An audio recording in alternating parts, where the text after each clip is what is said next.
Hi everyone, welcome back to my channel. My name is Ritika. I hope you all are doing well. आज हम बात करेंगे hospital bag के बारे में कि हमें हॉस्पिटल बैग में क्या क्या चीजें रखनी चाहिए। बेसिकली हॉस्पिटल बैग पैक करते हुए हमें 3 चीजों का मेन ध्यान रखना है कि हम बेबी के लिए सब चीजें रख रहे हैं, हम अपने खुद के लिए सब चीजें रख रहे हैं, अगर कोई हमारे साथ वहां स्टे कर रहा है तो हम उस पर्सन के लिए सब चीजें रख रहे हैं। फर्स्टली तो आपको एक ट्रैवलिंग बैग चाहिए होगा जिसमें आप अपना सारा सामान रखेंगे। 2 सेपरेट बैग्स रख लीजिएगा, अगर हो सके तो 3 सेपरेट रख लीजिएगा। एक में जिसमें आपका सारा सामान हो, दूसरा जिसमें जो पर्सन आपके साथ स्टे करेगा उसका सारा सामान हो, और थर्ड बेबी के लिए। बेबी के लिए तो प्लीज आप सेपरेट ही पैक करना, बिकॉज हर किसी के उसमें हाथ लगते हैं, कोई सैनिटाइज करता है नहीं करता उस टाइम पे, तो इश्यू नहीं रहेगा। बेबी का सेपरेटली एक बैग पैक कर सकते हैं। आपने जब अपना एक बैग अपना जो बना लिया है, आप उसमें याद से अपने मेडिकल पेपर रख लीजिएगा। जितने भी आपकी रिपोर्ट्स हैं, जितने भी आपके अल्ट्रासाउंड्स हुए हैं, जितने भी आपकी ब्लड रिपोर्ट्स हैं, अगर कुछ या कुछ भी आपका डॉक्टर का प्रिस्क्रिप्शन लेटर्स हैं, जितनी भी आपकी सब चीजें मेडिकली जितने भी आपके मेडिकल रिकॉर्ड्स हैं, आप उसको एक फाइल में मेंटेन कर सकते हैं from the day 1 till the day last. मेरी डॉक्टर ने, मेरी गाइनी ने खुद ही सेपरेट एक पूरा फोल्डर बना दिया था। उसके अंदर फर्स्ट डे से मेरा जो चेकअप हुआ था, जो फर्स्ट प्रिस्क्रिप्शन से, first ultrasound, first blood report, जितना भी सब मेरा मेडिकल डॉक्यूमेंट्स था, सब एक ही जगह था। इफ आपने कोई मेडिकल इंश्योरेंस भी ले रखी है आपकी प्रेगनेंसी के टाइम के लिए, तो प्लीज आप याद से अपना मेडिकल इंश्योरेंस रख लीजिएगा साथ में, ताकि आपको वहां क्लेम करने में इजी रहे। सेल फोन, अपना चार्जर, आपका ईयरफोन, ये सब चीजें जरूर रखिएगा, बिकॉज एक टाइम पे हम लेबर में होते हैं, तब हमें फोन बहुत ज्यादा रिलैक्स करने में हेल्प करता है। या तो हम अपना खुद की फोटोज क्लिक कर रहे होते हैं, या फिर हम सॉन्ग सुन सकते हैं। बहुत सारी चीजें हमें फोन से थोड़ा हमें रिलैक्स मिलता है, बिकॉज हमें डिस्ट्रैक्शन होता है फोन से। तो याद से आप अपना फोन और चार्जर रखना बिल्कुल भी मत भूलिएगा। आप प्लीज एक सैनिटाइजर जरूर रख लीजिएगा। जब भी कोई नया पर्सन आता है, बेबी को उठाएगा या फिर आपको भी टच करेगा, तो it would be rather better अगर आप एक सैनिटाइजर भी याद से रख लीजिए, सो दैट वो यूज करके ही ये बेबी को उठाएं। और उसके अलावा आप रख सकते हैं अपने साथ ड्राई टिश्यूज, बहुत ज्यादा काम आते हैं ये सब चीजें। बहुत जनरली लोग रखते नहीं है ये सब चीजें, फिर वो बाद में मार्केट से जाके ले रहे होते हैं, तो इससे बेटर आप पहले ही ड्राई टिश्यूज रख लीजिएगा। मेन जो मेरे को लगा था वो था फीडिंग स्टोल, बिकॉज मैंने फर्स्ट डे से ही को फीड कराया था। तो अगर आप फीडिंग स्टोल या मेटर्निटी स्टोल्स आते हैं प्रॉपर, या दुपट्टा या फिर स्टोल्स नॉर्मल, आप कुछ भी इस टाइप का रख सकते हैं, ताकि आप कवर करके बेबी को आराम से फीड करा सकें। सो मैंने पर्सनली ये स्टोल ऑर्डर किया था। मैंने फर्स्ट स्टोल लिया था अपना फर्स्ट क्राई से।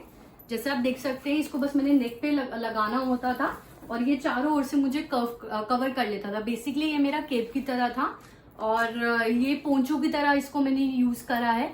आप अपना मेटर्निटी वियर या नर्सिंग वियर भी अपने साथ कुछ रख सकते हैं, ड्रेसेस आप जिसमें कंफर्टेबल रहे at the time of delivery. मैंने अपना खुद का कैरी किया था, मैंने हॉस्पिटल वाला ड्रेस नहीं पहना था, मुझे बहुत अनकंफर्टेबल लग रहा था, मुझे अनहाइजीनिक टाइप फील हो रहा था, तो मैं अपना खुद का लेकर के गई थी। डिलीवरी के टाइम पे उन्होंने जो मुझे गाउन दिया था, मैंने वो पहना था, बट आफ्टर दैट डिलीवरी होने के बाद मैंने उसी टाइम अपना चेंज करके अपना खुद का ड्रेस पहन लिया था। मुझे वो ज्यादा कंफर्टेबल लग रहा था। तो इफ पॉसिबल तो आप भी अपना खुद का लेके जाइए if you want to.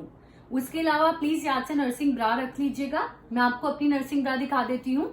Nursing brass बहुत कन्वीनियंट रहती हैं फीड करते टाइम। ये मैंने कॉटन की बेसिक ब्रास ऑर्डर कर रखी थी, बिकॉज उस टाइम मुझे ईची टाइप फील नहीं होना चाहिए, क्योंकि जब हम प्रेग्नेंट होते हैं, हमारी पूरी प्रेगनेंसी में हमारी ब्रेस्ट थोड़ी स्वॉलन सी रहती है, ईचिंग होती है, मुझे बहुत ज्यादा रहती थी, तो मुझे बहुत कॉटन बहुत सॉफ्ट सा चाहिए था। तो ये मैंने बेसिक अमेजोन से ऑर्डर किया था। जैसा आप देख सकते हैं, it's very simple to feed baby also. इसे नॉर्मल खोला और मैं इसको इजीली फीड करा सकती थी। मैं अभी भी ये कई बार ये पहनती हूँ जब मैं घर पे होती हूँ, मेरा कुछ हेवी सा पहनने का मन नहीं करता, तो आई वोट दीज ओनली। बहुत कन्वीनियंट रहती है ये पहनने में। आप भी ये अमेजोन से ऑर्डर कर सकते हैं। सैनिटरी पैड भी आप रख सकते हैं। जनरली सैनिटरी पैड जो नॉर्मल डिलीवरी होता है तो हॉस्पिटल में ही आपको मिल जाता है, वो थोड़ा बड़ा सा होता है, मेरे पास अभी अवेलेबल नहीं है, अदरवाइज मैं आपको दिखा देती। अगर आपका सी सेक्शन होता है तो आपको ब्लैक वाला एक विस्पर आता है, वो वाला भी कंफर्टेबल रहता है, उसमें भी ब्लीडिंग हमारी काफी रुक जाती है। तो एक सैनिटरी पैड आप चाहे तो अपना खुद का रख सकते हैं। बहुत सारी ममाज को डिलीवरी के बाद ठंड सी लगती है, तो बहुत सारी ममाज अपने साथ कैप या फिर स्टोल बांधने के लिए यहाँ पर वो चीजें वो रख ले। स्टोल या फिर आप कैप अपने साथ रख सकते हैं इन केस अगर आपको ठंड लगती है। तो मुझे पर्सनली नहीं लगी थी ठंड, और मैंने नहीं पहना था क्योंकि मेरे डॉक्टर ने मना कर दिया था। मैटरनिटी अंडरवेयर भी आप रख लीजिएगा, बिकॉज यहाँ पे स्टिचेस होते हैं, बेटर रहेगा आप उस टाइम या तो आप बिल्कुल ही लो वेस्ट करिए कैरी, या फिर थोड़ी अपर वाली भी आती है जो हमारी मैटरनिटी प्रॉपर मैटरनिटी अंडरवेयर होती है, वो बहुत हमें इजी रहती है पहनने में।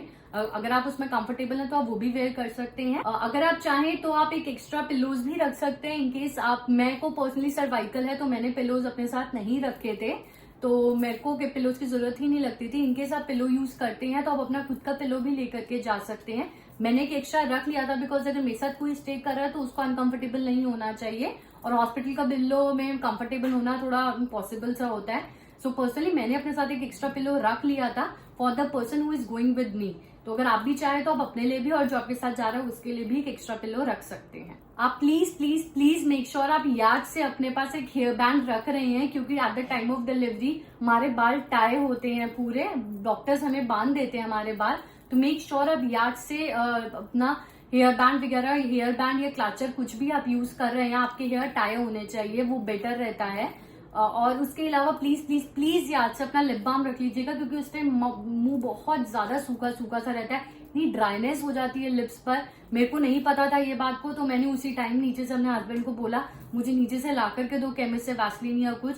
तो आपको अगर जून सा आपका लिप बाम पसंद का है आप वो प्लीज मंगा लीजिए और वो यूज करिएगा। उस टाइम पे बहुत ज्यादा लिप सूखे सूखे से लगते हैं। अपने साथ एक कॉम्ब भी रख लीजिएगा अपने लिए, सो दैट अगर आपके बाल बहुत ज्यादा गंदे से हो रहे हैं तो आप एक बार कॉम्ब करके अपने आप को अच्छे से टाई करके बैठ सकें। जनरली नहाना अलाउड हो जाता है, कई डॉक्टर्स मना भी करते हैं। इफ इन केस आपको अगर नहाना पड़ता है तो आप अपने पास एक सोप शैम्पू रख लीजिएगा, मॉइस्चराइजर भी रख लीजिएगा। इन केस अगर आपको नहाना हो तो आपके पास ये सब चीजें अपनी पर्सनल रहेंगी, क्योंकि हॉस्पिटल वालों की अच्छी नहीं होती, तो आप अपनी खुद की भी रख सकते हैं। अब बारी आती है हमारे छोटे से बेबी के लिए, हम बेबी के लिए क्या क्या चीजें रख सकते हैं अपने पास। तो बेबी के लिए 2 से 3 आपको पेयर्स लेके जाने बहुत ज्यादा जरूरी है। हमारे इंडिया में इट्स अ मिथ और एक रिचुअल चला हुआ आ रहा है कि हमारे बड़े मना कर देते हैं कि बच्चे के पहले कपड़े नहीं परचेज करने, तो पर्सनली मैंने भी नहीं किए थे। मेरी सिस्टर इन लॉ के और मेरी खुद के काजन के बेबी हुआ था। मेरी सिस्टर इन लॉ के 2 बच्चे थे पहले से, तो मैंने उनसे कपड़े ले लिए थे। मैंने सिर्फ हॉस्पिटल के टाइम पे नए कपड़े पहनाए थे 3 या 4 पेयर, दैट्स इट। मैंने उसके अलावा आते ही जैसे ही पैदा हुई थी my first words to my husband was कि मार्केट जाओ मेरे को नए कपड़े ला करके दो। मैं, क्योंकि हमारे फैमिली में ऐसा कुछ नहीं है ट्रेंड। मदर इन लॉ ने मुझे ईद के आने से पहले बोल दिया था बस ईद के आने तक का वेट कर ले, जिस दिन वो हो जाएगी उसके बाद से तो उसे नए कपड़े पहना सकती है, कोई प्रॉब्लम नहीं है। तो फिर हमारे यहाँ तो कुछ ऐसा में था नहीं, तो हम लोगों ने तो, मैंने तो मस्त उसको जिस दिन से वो घर आई थी उस दिन से वो नए कपड़े पहन के ही आई थी।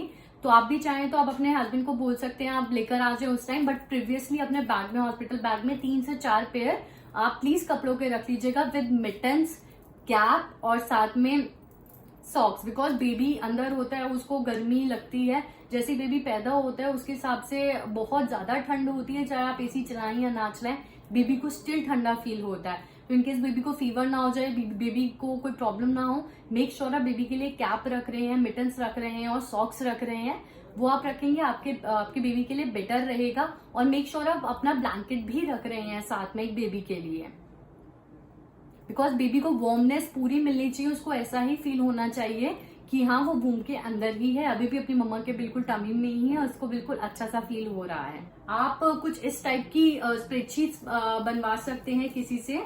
ये वाली मेरी मम्मा ने मेरी देवरानी को बना करके दी थी पर्सनली, तो मैंने बोला था, मेरी I told you earlier also कि I don't have a mother, तो फिर मेरी को बहुत ज्यादा ये इस शीट से बहुत ज्यादा प्यार था, तो आई मेड श्योर मेरा बेबी जो फर्स्ट टाइम पहने वो इनमें से कोई एक शीट ही उसको रैप करके लेकर आई जाए, बिकॉज यू नो मम्मा की ब्लेसिंग लगता था मुझे कि हाँ मम्मा की ब्लेसिंग होगी इसमें, मेरी माँ का प्यार है इसमें। आप समझ ही गए होंगे कि मैंने ऐसा क्यों बोला। तो मेरी देवरानी ने ये सारी चीजें संभाल के रखी हुई थी मेरे लिए, उसके बेबी के लिए मेरी मम्मा ने बनाई थी, तो शी मेड श्योर कि ये मेरा बेबी भी ले। तो फिर मैंने तो ये इस टाइप की ही शीट्स उसको पहनाई थी। और आप अपनी कुछ पुरानी जो आपके पास घर पे शीट्स हैं उसकी छोटी छोटी सी इसी साइज की आप कुछ शीट्स बना सकते हैं, ताकि आप बेबी को रैप कर सकें या बेबी को नीचे बिछा सके, या बेबी के नीचे बिछा सके, या बेबी को ऊपर भी डाल सकते हैं। कुछ इस टाइप की बेसिक शीट्स आप बनवा लीजिएगा। मैंने कुछ स्वॉडलर्स भी लिए थे, इस टाइप की थी, मसलिन शीट्स कहते हैं इन्हें। बहुत सॉफ्ट कपड़ा होता है ये, बिल्कुल भी हार्ड नहीं होता है। Just love this cloth, I just love this cloth, ये मेरा फेवरेट क्लॉथ है। और मेरे पास ना करते करते भी मेरे पास कम से कम 15 से 16 है जो कि इतनी ज्यादा जरूरी नहीं पड़ती हैं। आप भी इतना सारा मत लीजिएगा, बहुत वेस्ट ऑफ मनी है ये। बट मैंने उस टाइम भावुक होते होते बहुत सारे ले लिए थे, तो मेक श्योर आप ये सब चीजें ज्यादा ना लें। बट आप ये चीजें रख लीजिएगा, ये बेबी को रैप करने के बहुत ज्यादा काम आती है। इसमें बेबी बहुत कंफर्टेबल रहता है, बहुत सॉफ्ट है। बेबी को इसमें प्रॉपर पूरा हाथ से ऐसे बेबी को ऐसे पूरा पकड़ करके रैप कर देते हैं, और बेबी ज्यादा हिलता डुलता नहीं है इसमें। बेबी आराम से सोया रहता है, बेबी को टाइटन टाइटन सा फील होता है, उसको लगता है बेबी अभी अपनी मम्मा की वूम में है। तो इस टाइप का मसलिंग शीट कर सकते हैं ताकि आप बेबी को स्वॉडल कर सकें। आप याद से स्मॉल टॉवल्स भी रख लीजिएगा, कुछ बेबी के लिए रख लीजिएगा, ताकि बेबी को अगर आपने फेस क्लीन करना है या आपको कुछ भी बेबी को क्लीन करना है हल्का सा भी, तो आपके पास एक कॉटन का टाल हो, वो इजी रहेगा बेबी को क्लीन करने के लिए। इस टाइप की ड्राई शीट्स भी रख लीजिएगा। हमारे हिंदी में इसे मोमजामा कहा जाता है, बट अब ये बहुत डिफरेंट आती है। देखिए बहुत सॉफ्ट है ये वाली, उतनी हार्ड नहीं है जैसे पहले आया करती थी, उतनी प्लास्टिक से भी फील नहीं होती। It's a fabric. ये मैंने बेबी हग का ऑर्डर किया था फ्रॉम फर्स्ट क्राई ओनली। ये मैंने पहले ही मंगा के रख लिए थी ये कुछ चीजें, तो आप भी चाहें तो आप पहले मंगा करके रख सकते हैं। ये मेरा बेबी हग प्रोडक्ट का है और मैंने फर्स्ट क्राई से ऑर्डर किया था। बेबी के लिए आप बैसिनेट भी ऑर्डर कर सकते हैं विद मस्कीटो नेट। आप देख लीजिएगा, इनकेस अगर वहां पे मच्छर होते हैं तो छोटे छोटे मच्छर आपके बेबी को बॉदर नहीं करेंगे। आप मस्कीटो नेट लगा के बेबी को आराम से सुला सकते हैं। इनफैक्ट वो घर आने के बाद भी काफी काम आता है। हीर उसमें काफी टाइम सोई थी। बैसिनेट आप भी ऑर्डर कर सकते हैं, ये भी फर्स्ट ट्राई पे आपको मिल जाएगी। पहले से ही लेके जाइएगा ताकि हॉस्पिटल में भी बेबी को अच्छा सा फील हो और बेबी को कोई मच्छर वच्छर कुछ ना काटे। और साथ में बेबी के लिए आप साथ में कॉटन नैपीज रख लीजिएगा, जिसके हमारे यहाँ लंगोट बोलते हैं। कॉटन के नैपीज आते हैं, वो मेरे पास इस टाइम अवेलेबल नहीं है because Heer is already 8 months old. तो मेरे पास अभी तो वो सब चीजें अवेलेबल नहीं है, तो मैं आपको नहीं दिखा पाऊंगी कैसे थे। बट नैपीज आते हैं, वो घर पे भी बन जाते हैं। आप गूगल करेंगे तो आपको नॉर्मली ऑनलाइन भी मिल जाएंगे कॉटन नैपीज। ये कम से कम ना करते हो, कम से कम 12-13 लेके जाइए, क्योंकि बच्चा बहुत जल्दी जल्दी सूसू पॉटी करता है। तो सो दैट आपको बार बार वॉच ना करना पड़े, घर आके आप एक ही बार ही कर सकते हैं। तो नापीस बहुत सारी रख लीजिएगा। पर्सनली मैं फेंक रही थी साथ में, बिकॉज जब वो बच्चा ग्रीन पॉटी करता है स्टार्टिंग में, बहुत स्टिकी सी होती है, तो I didn't feel like washing it. मैं सीधा फेंकी जा रही, डिस्पोज कर दिया था मैंने। तो अगर आपको डिस्पोज करना सही लगता है तो आप करिए, अदरवाइज आप वॉश करके इसे वापस रीयूज कर सकते हैं। मेरे पास कॉटन नैपीज मेरी मम्मा ने भी बना के दे रखी थी, मेरी देवरानी को, उसने वो भी संभाल के रखी हुई थी, तो उसने वो सब चीजें भी मुझे दी थी। बाकी मेरी कुछ कजन की भी थी, तो मेरी देवरानी से मुझे बहुत ज्यादा हेल्प हो गया था। मैंने नैपीज खुद की एक भी नहीं परचेज करी थी। बट अगर आपके पास अवेलेबल नहीं है, कहीं और से नहीं हो पा रहा मैनेज, तो आप ये ऑनलाइन ऑर्डर कर सकते हैं। याद से प्लीज आप अपने वेट टिश्यूज भी रख लीजिएगा। वेट टिश्यूज बहुत ज्यादा काम आते हैं। बेबी इनके सुसु कर देता है, आपको अगर बेबी का फेस भी वॉश करना है तो मेक श्योर जो वेट टिश्यूज आप ऑर्डर कर रहे हैं वो सारे 100% वाटर हो या 99% ही वाटर हो। अल्कोहल फ्री होना चाहिए। बेसिकली अल्कोहल वाला मत यूज करिएगा, बहुत हार्श होते हैं वो। अब बेबी की स्किन पे alcohol, come on, you know it doesn't make any sense. तो आप भी एक बार पढ़ लीजिएगा, कोई भी आप अगर वो वाइप यूज करते हैं तो वो वाटर वाइप ही हो, तो आप वो भी अपने साथ रखना, बिल्कुल भी मत बोलना, बहुत यूजफुल रहते हैं।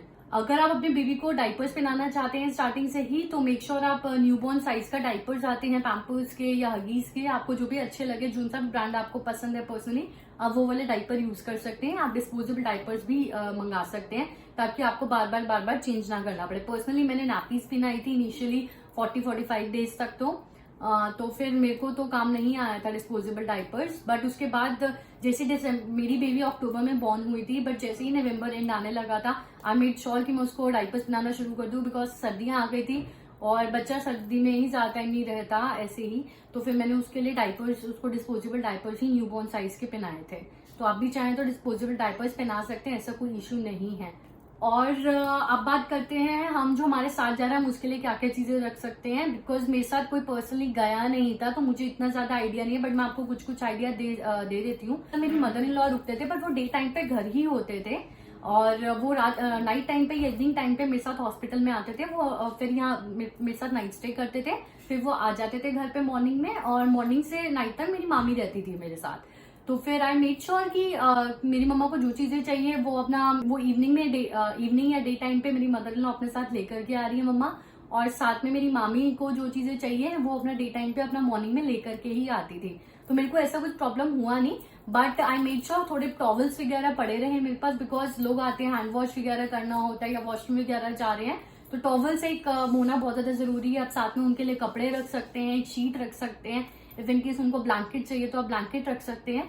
ये कुछ बेसिक चीजें हैं। उनका टूथब्रश, सोप, ये पेस्ट रख सकते हैं, या उनके लिए कुछ बेसिक जो चीजें हैं मैंने आपको बता दी है। इनकेस अगर आपको कुछ और भी लगता है तो वो भी आप रख सकते हैं। अच्छा, वन थिंग मैं भूल गई पहले आप लोगों को बताना, एक नोट पैड और पेन जरूर रख लीजिएगा, in case you have to jot down anything, या आपको कुछ पेन वगैरह की जरूरत पड़ती है तो आपको किसी और से मांगना ना पड़े, तो आपके पास ये सब चीजें भी प्रायरली रहें, तो आप वो भी अपने साथ रख सकते हैं। सो आई होप ये आप लोगों के लिए वीडियो यूजफुल रही होगी। मैंने जो जो चीजें यूज करी थी मैंने आपके साथ सब डिस्कस कर लिया जो मुझे लगता था रेलिवेंट होंगी आपके साथ। अगर आपको कुछ और भी लगता है तो do let me know in the comment section below, और अगर आपको वीडियो अच्छी लगी हो तो please give me a thumbs up, और ये आगे सब लोगों के साथ शेयर कीजिए, और मुझे प्लीज प्लीज प्लीज मुझे सब्सक्राइब कीजिए और बेल आइकन को जरूर प्रेस कीजिए। Thank you for watching this video. Till the next time, bye bye.